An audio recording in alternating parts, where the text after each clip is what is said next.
Feliz lunes. Descubre tus defectos y tus virtudes y observarás que tienes más virtudes de las que imaginabas. Deja de engañarte y aclárate de una vez.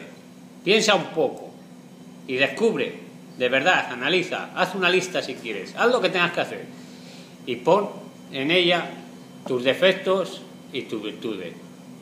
Observa que sí, es cierto, tienes defectos, pero esto los puedes corregir. ¿Por qué? Porque tienes grandes virtudes.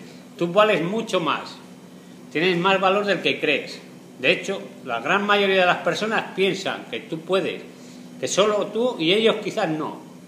Venga, tira hacia adelante, observa a los demás, quítale los defectos y ya verás, todo el mundo podemos hacer mucho más de lo que hacemos. Y somos mejores personas de las que creemos.